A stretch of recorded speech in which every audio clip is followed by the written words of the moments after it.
If I'm trying to think like a scientist when designing a pedal, you want to have as many controls as possible. One of those controls is the sound of the guitar that you're using. I got into the NYXLs. They last longer, they work better, and they stay in tune for longer. Just a lot of things that make my life easier.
You guys love rig rundowns. We love rig rundowns. Please like and subscribe so we can keep doing these rig rundowns. It means a lot.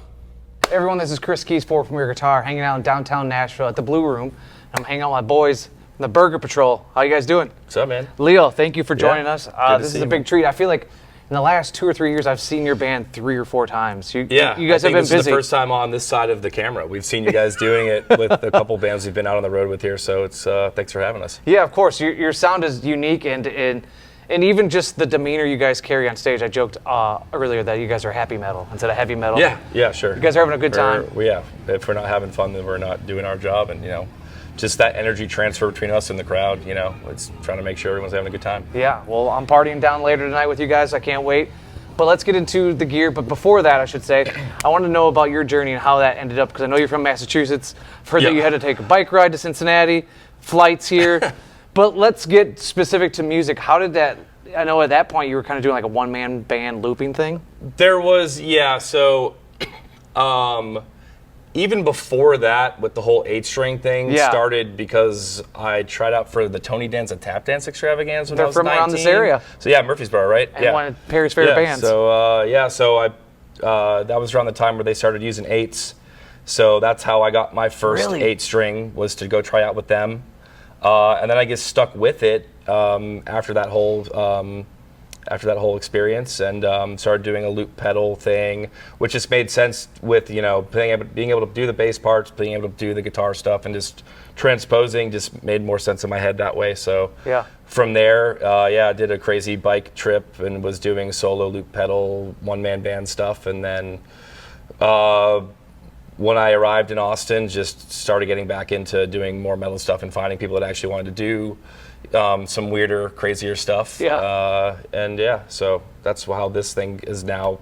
Been playing exclusively 8-string for 17 years now. Yeah, because I was curious, with the formation of the band and the kind of building the sound around the 8-string, and obviously what Aaron's doing, we'll get to that in a minute with him. But it's like, I was curious if you had experimented with like an extended range, baritone, or anything like that, or like super drop tuning. So it was the Tony Danza thing. Yeah, the Tony Danza thing. But even it's funny though, because even back then, so that was like 2010.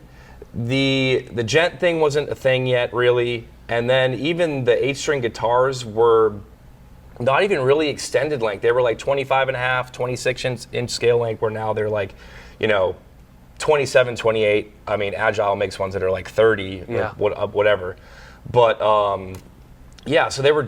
I feel like it just started becoming a thing. Wasn't really familiar with any of the baritone stuff. I've screwed around with like bass 6 stuff more recently, just to see how that feels, and you can get a little bit lower on it. But this is just kind of, I'm just used to it now.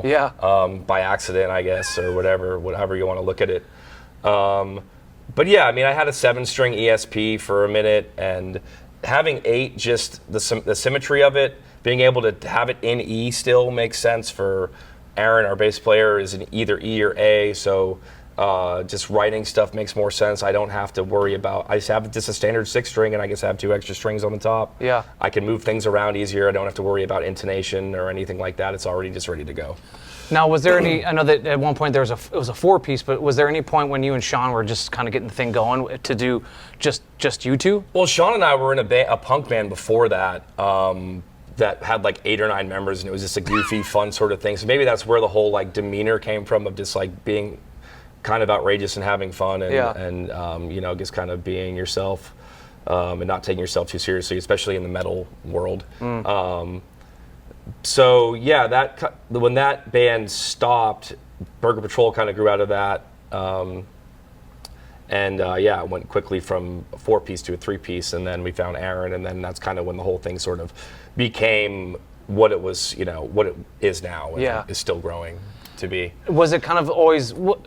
Was it similar to what you were doing with the looping thing, or is it like the style of guitar that you're playing to what you're doing here? The loop solo thing was like completely different. I was doing like sort of like, I don't know, I had like a Tame Impala moment, I had a Bon Iver moment, I was like doing this like sad boy stuff or whatever.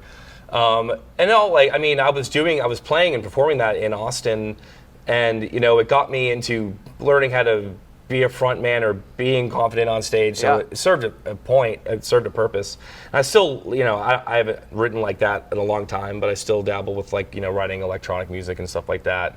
Heavier stuff, like love grindcore and tech death metal stuff, and kind of all over the place. But yeah, this playing 8-string guitar, not in a gent style, being able to sing and play at the same time and still have those like polyrhythmic nuances and not be too like crazy with it, and have it be still like palatable or like inviting to people who might not be like music nerds or whatever. Yeah. Now, you guys are finishing up, I think this is the last tour date on the Cash Grab tour, and that's the fall release of the new album's gonna be called that, right? The album is gonna be called Cash Grab. We're looking for, you know, September or October release date on that. So after this date today, we'll go back. We already have half the album recorded, mixed and mastered. We'll get the other half done at the end of June, and do all that fun PR marketing stuff in the waiting game, and keep releasing singles until the fall, and then, you know, October, November, December, we will hopefully be back out on the road and hit it hard like we had been doing. This year we took some time off to get the record done, do a couple of tours, and kind of pump the brakes a little bit, because we were, you know, I was getting, you know, a little exhausted with it, because we hadn't really stopped. We haven't stopped since we, you know, started the band in 2017. So just pumping the brakes a little bit and whatnot. So we're ready to do this next tour cycle and hit it even harder, you know. Well, so right on. And one thing I want to follow up is how are you writing the new record? Because I saw in an interview I think you recently did, they were talking about how this is unique to this specific record, where you kind of have first side, or we'll call it the first batch of songs already done, and rather like normally in a studio situation, from how I understand it, band gets material, go record it, done. Yeah, you guys are kind of piecing it together. Yeah, this is the first time we've done something like this. It was more for time constraint reasons, but not necessarily in a bad way.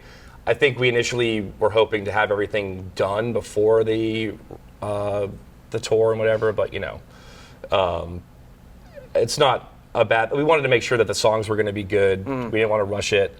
I guess we maybe put pressure on ourselves to feel like we needed to have something done or out there, but I think we finally figured out what it is that we wanted to do. Aaron is taking in a larger role of doing more of the lyric writing and more of the songwriting content, so you'll see more of his songs on this record. So it's definitely grown from, you know, a thing where the first couple EPs it was just me writing it, to now we're all equally, you know, like, you know, I'm happily writing to him, and it's an exchange. It's, you know, we'll hang out and be like, oh, these are these songs. We'll track them in my little home studio and demo them out, show them to Sean, and then we'll bring them into the big studio. So we're lucky we're working with Alberto Diacaza, I'm not sure if I'm saying his last name right. I'm sorry, Alberto.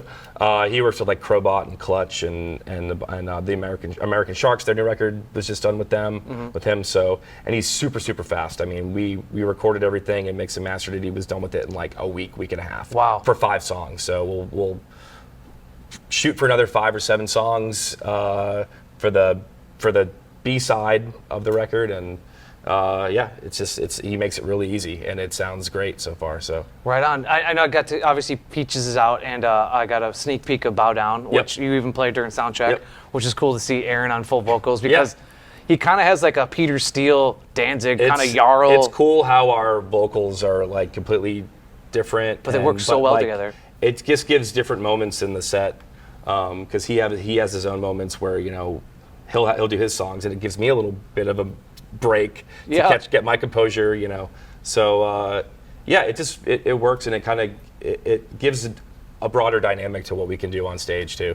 How has that been with the songwriting approach? I know that you carried the load for the first bit, but now having Aaron, is there some sort of organic synergy that's working?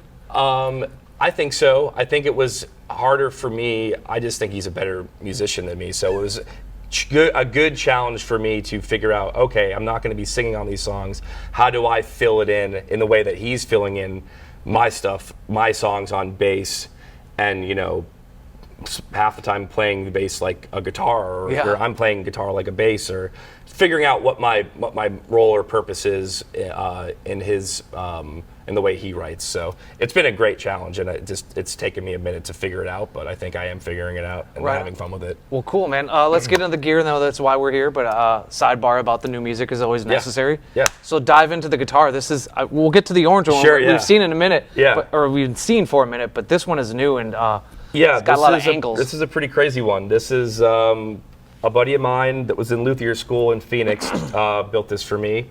It's the 4th guitar he's ever made. Wow. Which is pretty crazy considering how nice it is. Had it designed after a Jackson Kelly style. I wanted it like the reverse hockey puck headstock. He calls it Gungnir, which is like a Norse mythology for Odin's spear. Okay. It's got Seymour Duncan, Nazgul, and Sentient pickups, which all my guitars do. I just like how hot and passive they are. The active pickups always seem too muddy for me with 8-string, which is why I always split my signal just to kind of help with the clarity. Hip shot bridges, that one doesn't have one on there yet, but it will once I get back from tour, because that thing's gross. Hip shot bridge, hip shot tuners, that is the Adair. Oh, I guess we'll talk about that guitar. Ebony neck, it's got maple, what is this?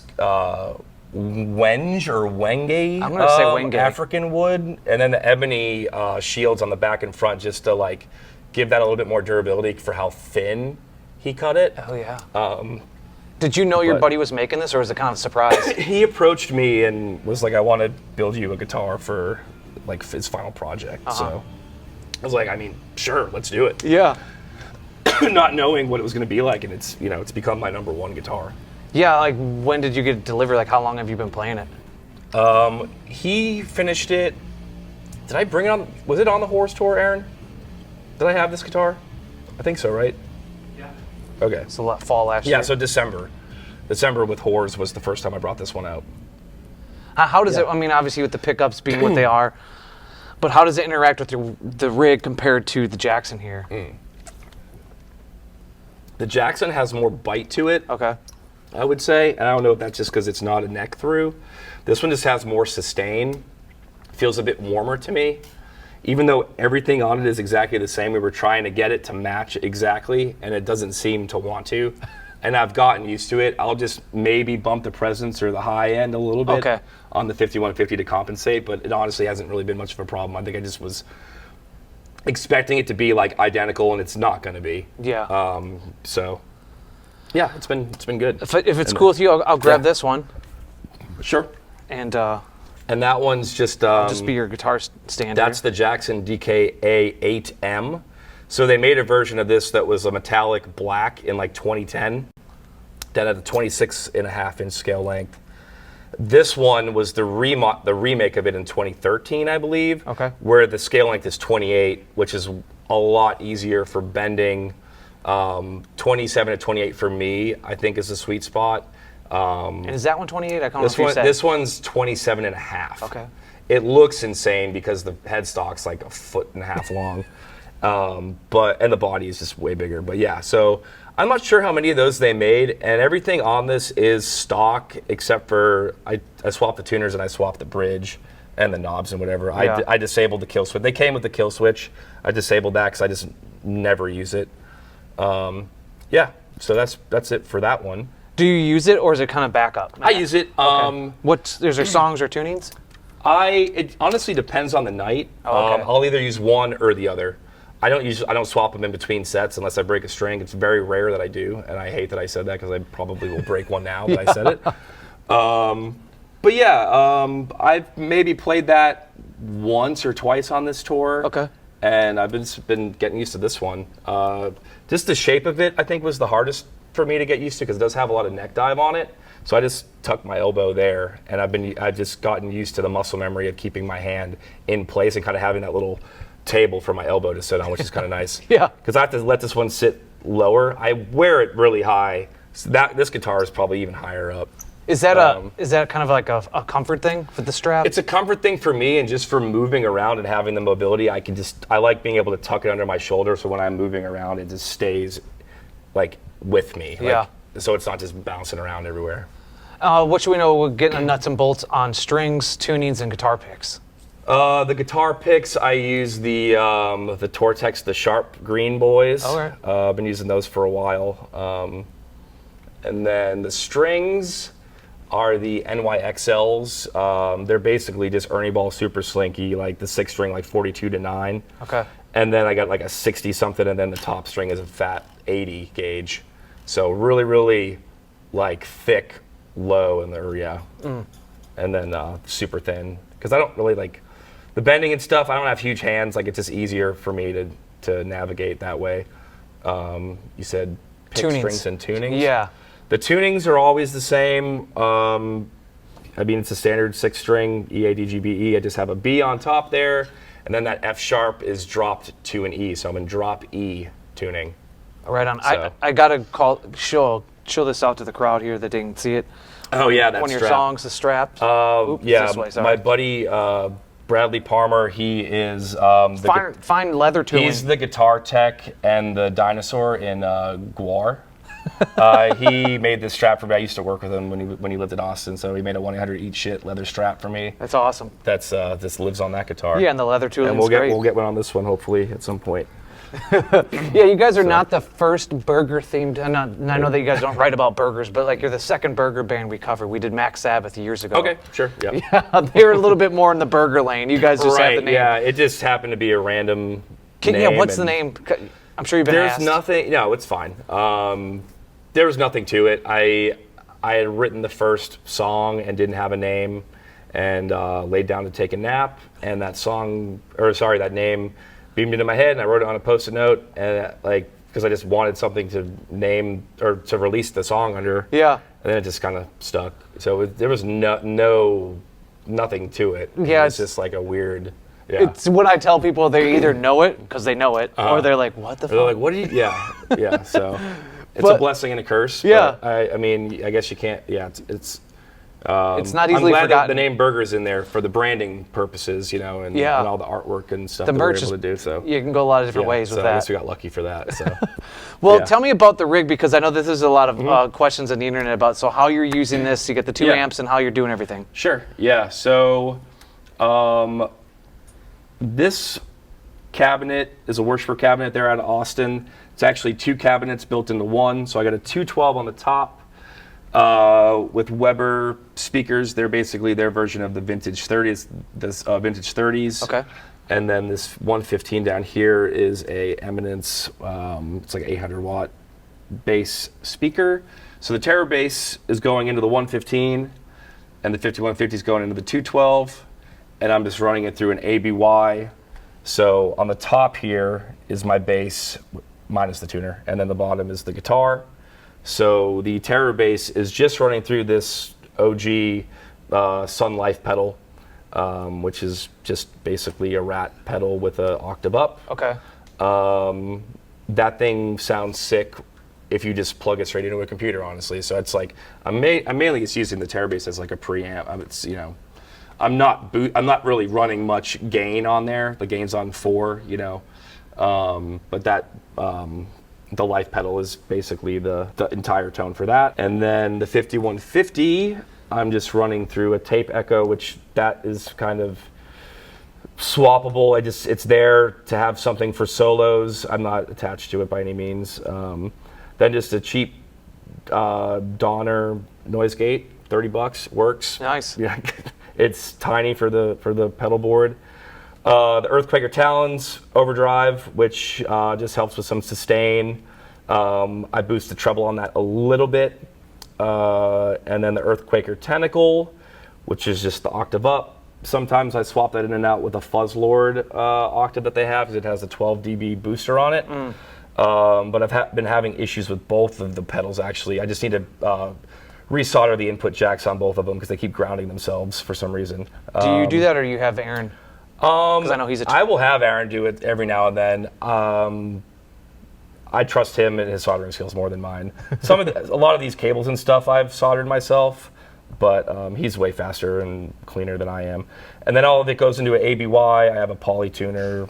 So then I just, mostly everything is on 95% of the time, and then I'll sometimes turn the low end off and turn it on for just dynamic boost depending on what the song is. But yeah, so it's just separating the low and the high on the 8-string, just, it's getting a lot more low end boost and it just sounds clearer. So the 2 EQ D pedals, those are on all the time for the guitar stuff? Like go run into the 5150? So this whole bottom section here is always on. Okay. And then if I turn this off, then the bass is off, and then now the bass is on. Gotcha. How long did it take to kind of end up in this formula? Trial and error? Well, the first year, I don't think I was doing it.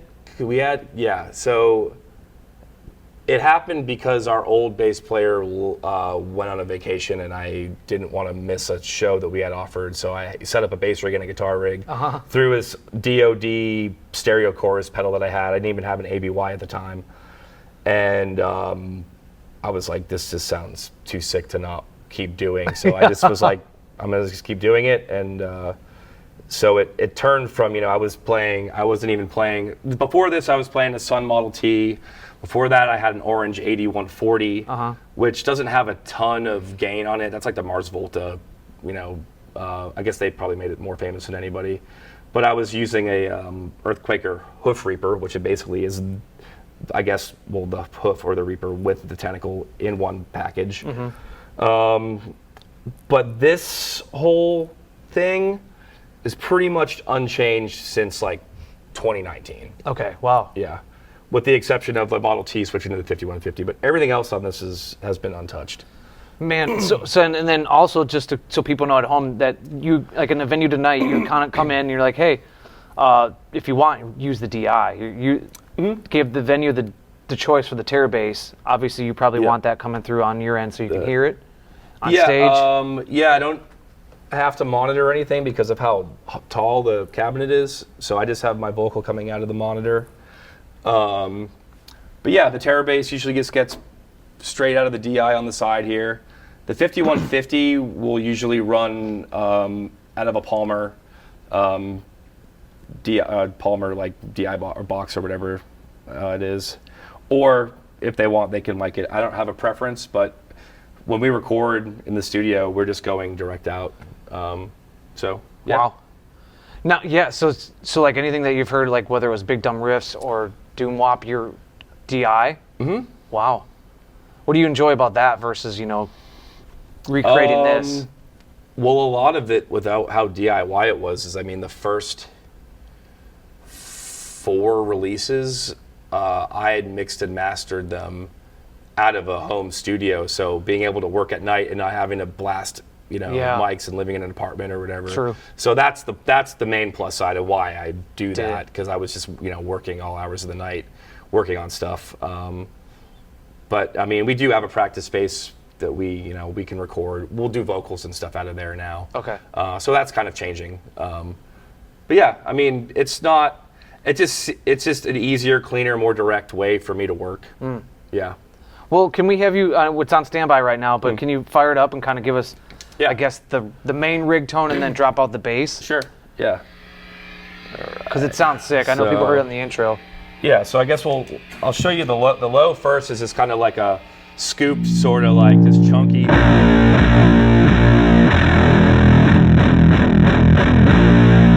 And then we got the high by itself, which is just like a really sort of like cutting buzzsaw, sort of like. So by themselves, kind of abrasive, and then also taking into account like what Aaron's doing with his bass stuff. But then if you add them both together, it just gives that, it rounds off the bottom.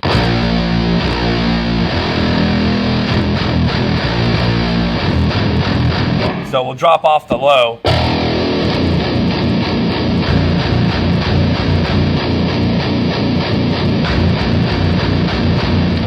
So it just adds just like a different boominess that. God. Yeah. That's that. Now, before we move over to Aaron, it's like, how much are you having to account for or think about or have changed because you sit in his register a lot. So how much are you having to change with pedals or the EQ and the amps so that because he plays a 4-string. Yeah. And you're kind of your guys is in each other's lanes. How much are you having to worry about that when it comes to the EQing at the rig? I don't worry about it as much as he probably does because I'm not really much of a like gear head, or I'm not like looking for anything different than what I have. So I think he will change things and probably dance around what my tone, because he knows what I'm going to sound like. Yeah. And I'm not really looking to change anything necessarily unless something's not working. Yeah. I'm just kind of, I figured out this is what it feels like the thing is supposed to be, so I'm just not going to screw around with it. It works for the 8-string thing. I know it's all weird and super unorthodox and probably doesn't make sense to most guitar players, and that's, it is what it is, but yeah, it works for me, and people are digging it, and it's, it does the thing. Man, there's a lot of ways to make a cheeseburger, and you found a different way, so I appreciate it. I'm going to talk to Aaron here. Thank you.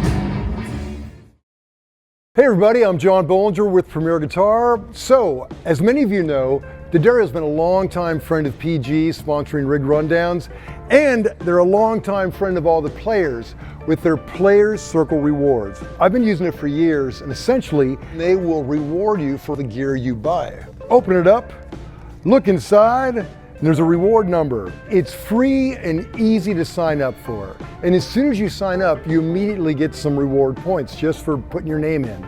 After a while, you accumulate enough where you can buy more of this fantastic D'Addario gear. So as a Players Circle Rewards member, you get discounts on custom products and merch, you get free shipping, and you get a discount on the gear you're buying with your points, or free gear, depending on that. And if you're charitable, you could donate your Players Reward points for musical education. So collect those points, buy the great gear, and let's get back to more rundowns.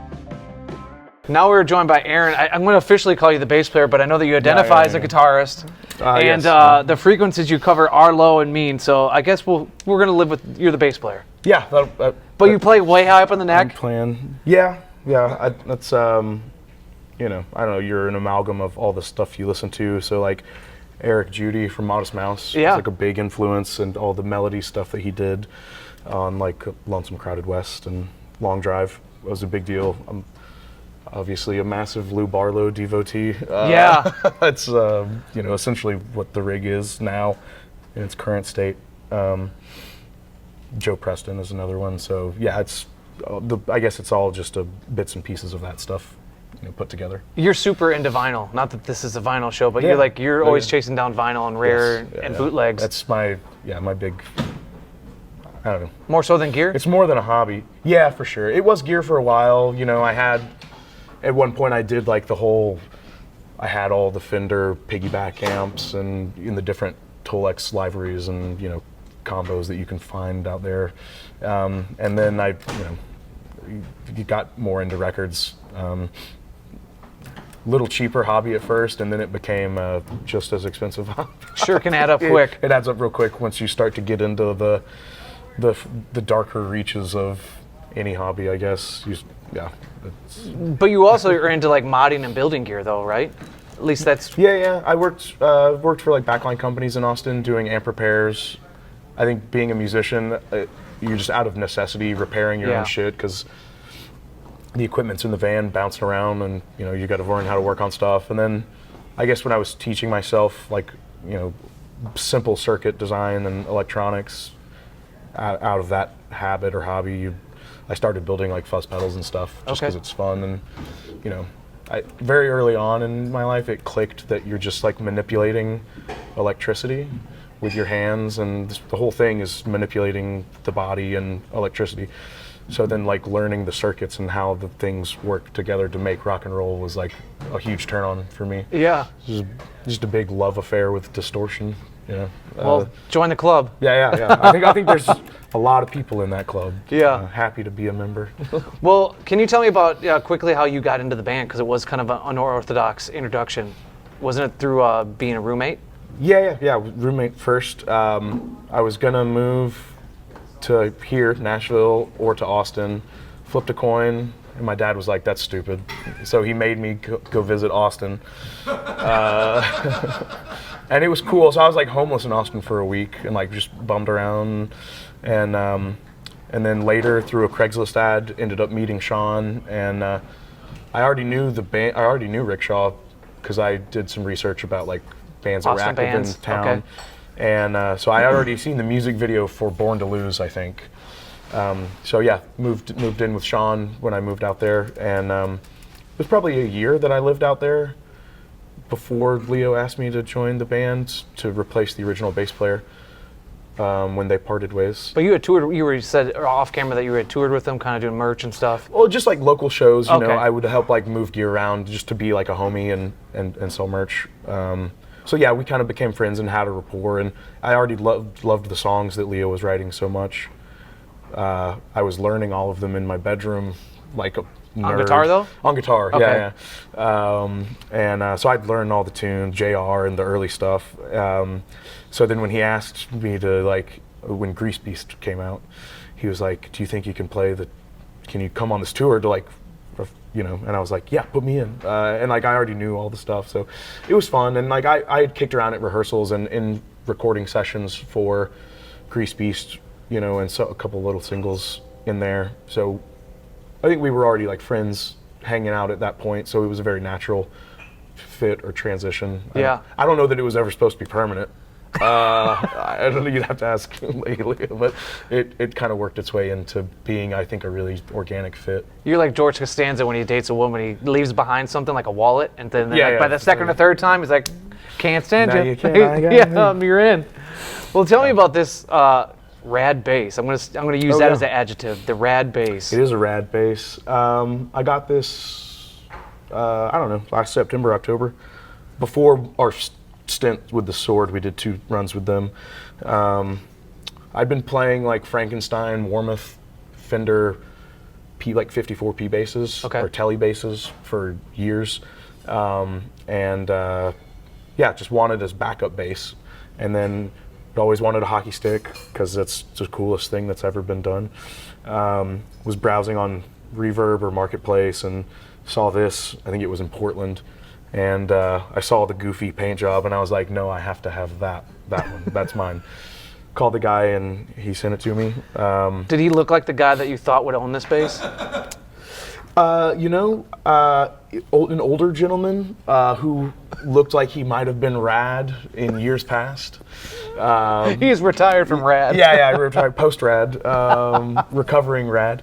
But I bought it. He was the original owner, and he did the paint job when he was in high school. Okay. Which was the That style tracks. at the time. Yeah. So this is an '86 Charvel 3B, and I think. Is that the same Rex Brown used like way early on in Pantera? Yeah, it looks similar. PJ, the originals were replaced with EMGs, and the control cavities actually dated 91, like the summer of 91 when they were installed. So somebody was really into Big Newstead fan. big Newstead fan.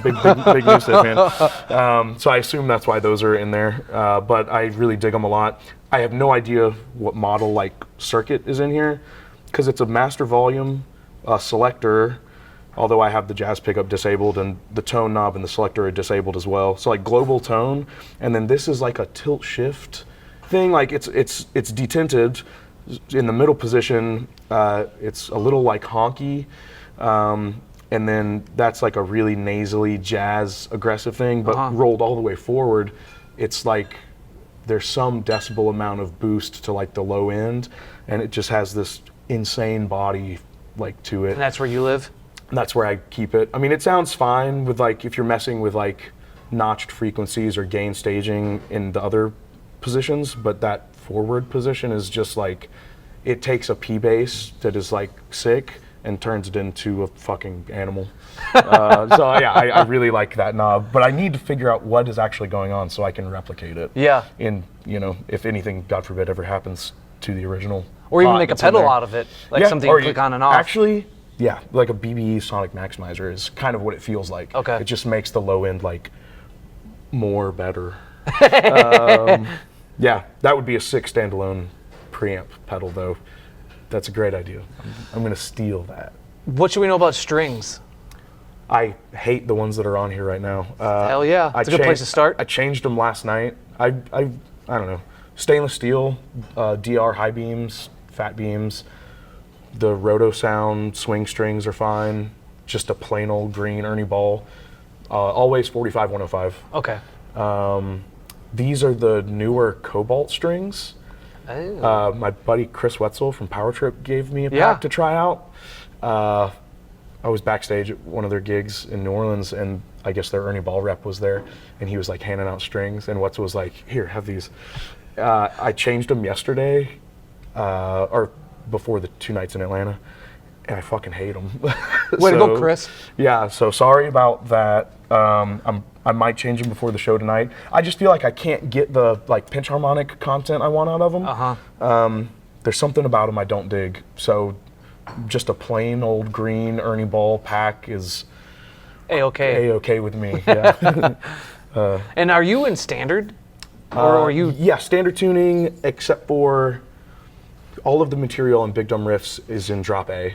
Okay. So I just take it to the basement, and I do like the floppy, thing. I feel it gives you like some weird control over like pre-bend releases. I feel like I can bend them together and then release one before the other easier.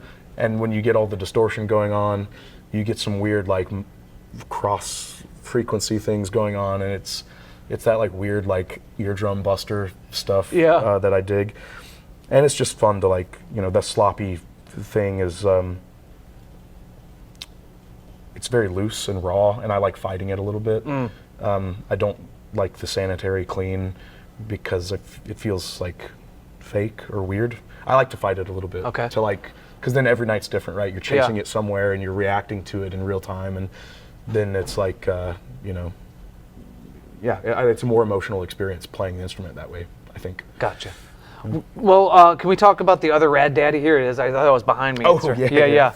Yeah. I can hold this side. Oh, sure. If you trust me. Yeah. I throw that thing around all the time, so it's okay. Don't give me any ideas. This is a Hohner B2. It's a Steinberger L1 copy. I picked it up a couple weeks ago when we were in San Francisco. Were you on the hunt for it, or is that just like a joke, or why? I'm gonna start there. But both, sort of. I'd been threatening the guys with buying one for years. Threatening. Yeah, as a bit, because like Leo, well, and then especially after Leo got his new axe, I was like, what would be more ridiculous than me doing this? And I was right. But it's cool. I think when these were made, it was the only licensed copy of the Steinberger system that Ned Steinberger actually gave approval to. I'm pretty sure they were made in Korea. I think. This is one of the passive ones. They make an active one too, but they're just EMG selects with Steinberger hardware. It's made out of basswood, not the carbon fiber metal. You know, but I actually kind of dig it a lot. It's still resonant and it sounds like a Steinberger. Yeah.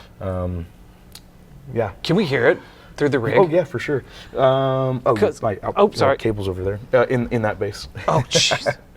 Hi. Yeah, it's fun. It's a groovy sound. Yeah, because you said at first you kind of busted out for Cincinnati Tilt, kind of the end of the show thing. Yeah, it took me a couple days to get used to. But you said there was a couple shows where you played it a bit. Yeah, so this one, because of the double locking ball system, you can't really tune it. So this one is in standard, and I just play all the standard. So like all the old songs, I will play like the middle portion of the set on this bass. All right. It's a lot of fun. It reminds me of, kick your gear on. It reminds me of people saying like, oh, when the double neck comes out, something special happens. When I see this come out, I know something special is going to happen. Yeah, for sure. It's it's cool. Let's see. Get my hands in the right spot.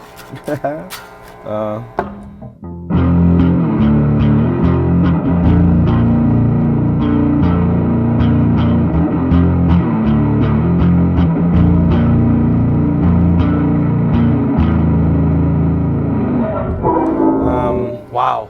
Yeah, it's pretty cool. Yeah. You know, the output's a little lower than the active pickups in the Charvel. Could have fooled me. But it's still pretty beefy. Yeah. Yeah. Well, let's get you back on the Rad Daddy Charvel. Yeah. And then tell me about your 2 amp setup here. You got 2 amps and 2 cabs. Yeah. It's that's a little noisy, isn't it? Yeah, it's the old Lou Barlow trick. The power amps are, I've actually been kind of squabbling with them. I'm not like super crazy about either of them. The Demeter Mini 800, I think James has actually been making for a while. He used to make it a rack, I think. Right. It's just 800 watts, 4 ohms, Class D, solid state stuff. My concession for bringing both cabs in the van on tour is that I won't use my SVT or my JCM 800, so I have to use these tiny little power amps. Yeah. I've used all kinds of stuff over the years, and I'm not really partial to anything really, but basically the rig is a traditional SVT bass sound through the fridge, and then the old Marshall 215 is like just a distorted Marshall sound. Okay. And that's more or less been what I've been doing for a long time. I just have used different pieces of gear to do that thing. Aguilar tone hammers, Sun Beta basses, a Rat into a Crown power amp for a few months before I blew that up. So yeah, these are nice because everything fits in a Pelican case and I can travel with it really easily. You do miss a little bit of like the transformer and like valve thump, but these still put out some heat that I'm acceptable. They're acceptable. What are you trying to do with your gear? Because I asked Leo, and he kind of summed it up by saying, like, I found my thing, and Aaron is kind of always morphing around me, it's complimenting me what I'm doing because I'm not saying he's reticent to change, but he's kind of like, I got it, and this is what it is. Yeah, it's like that's the sound, right? I think when people think about the band or the tunes, like his guitar tone is very much inseparable from that. So I think that's important that is like a monolith of like identity. Yeah. And then I get to dance around over here in my corner of the world and kind of get away with murder. Yeah. So what do you like? If you could be like verbalize or eloquent, be eloquent in terms of like trying to explain that. What are you trying to achieve? Clarity. Okay. Because of all the distortion and the low frequency, clarity is really important because I play a lot of chords. Because of all the octave generation and distortion that he's got going on the 8-string, it's difficult to play a triad, anything more than a triad. So I have to fill in the chords a lot of the time, or like melody parts where it might get muddy for him. I can get away with filling in those major bits or minor extensions. So note separation and clarity are the big things. So separating the clean low end that is always like intact and never goes away from like a distorted high end voice,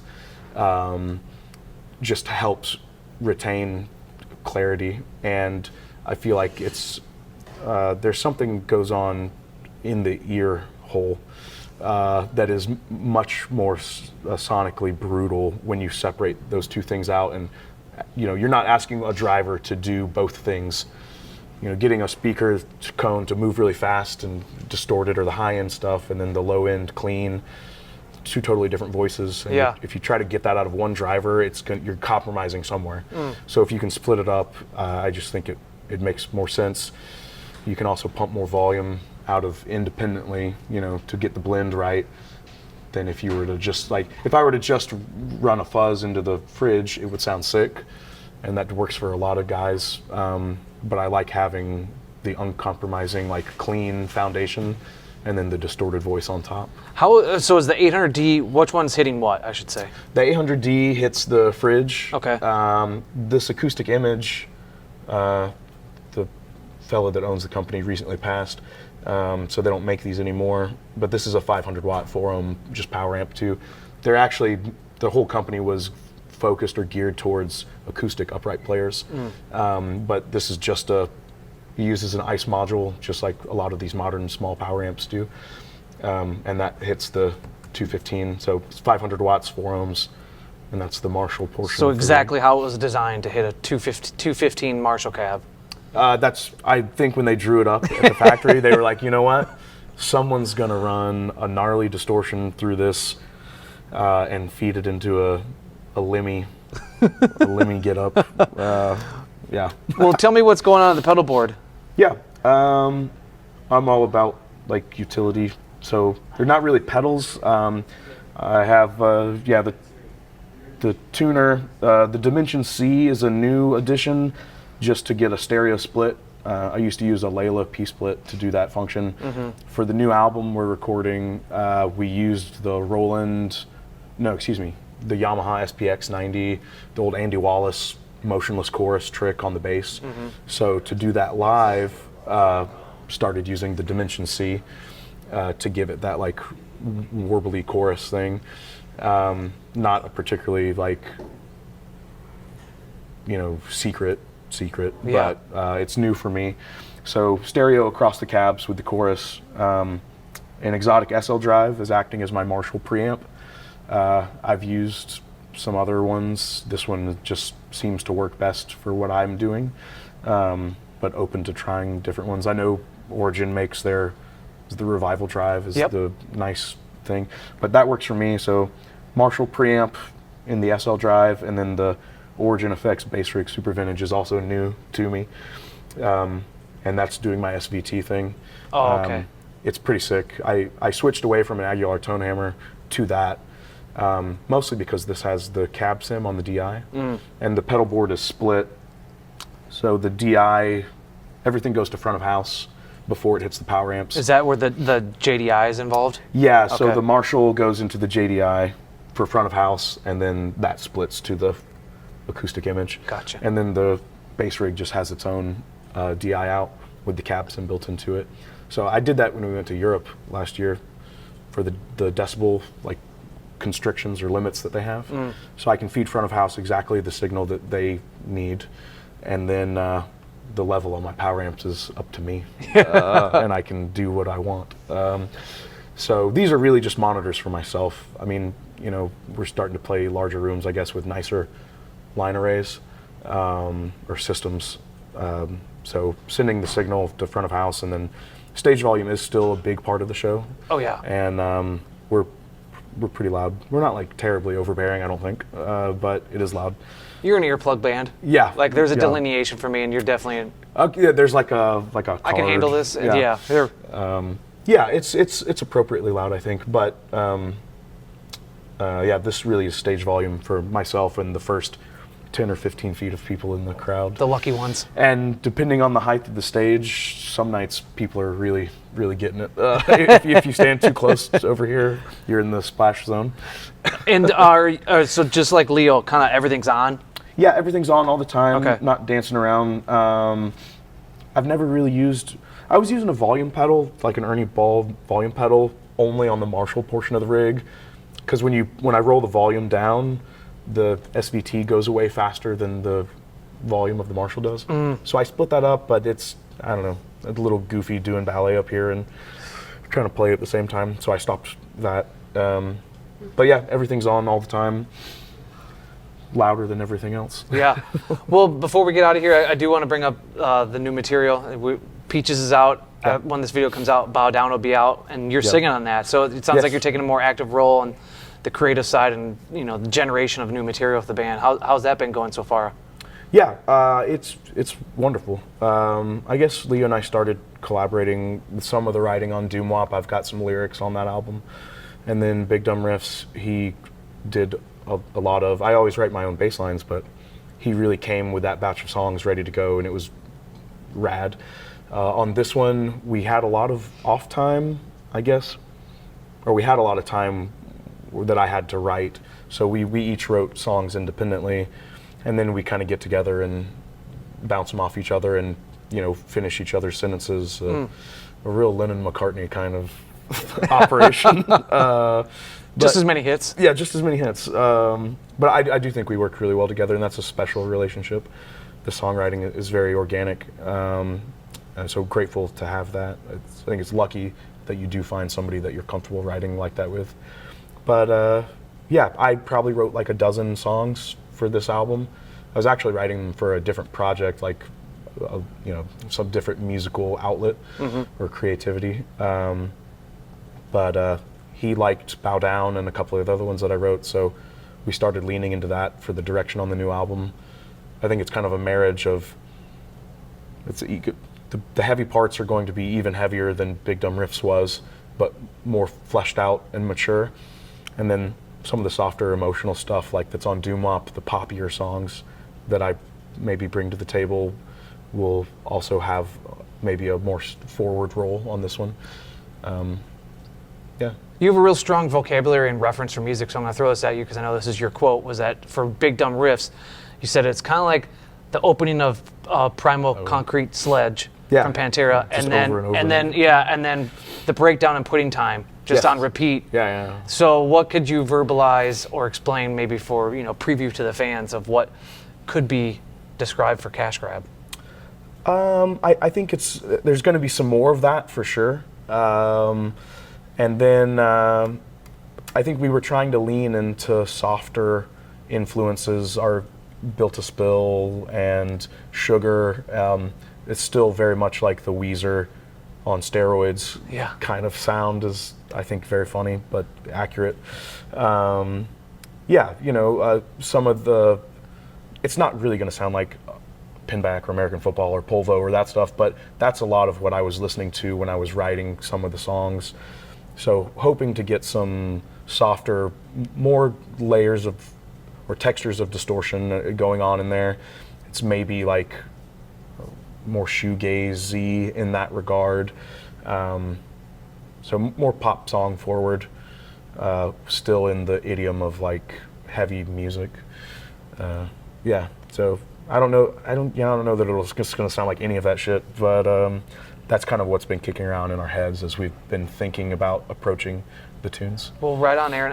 Again, Leo, thank him for his time. I thank you for your time, man. Absolutely. Really appreciate it, and I can't wait to check out the show tonight. Yeah. You guys stay safe, keep rocking, and check out the Burgo Patrol. Oh, yeah. They're heating things up near you.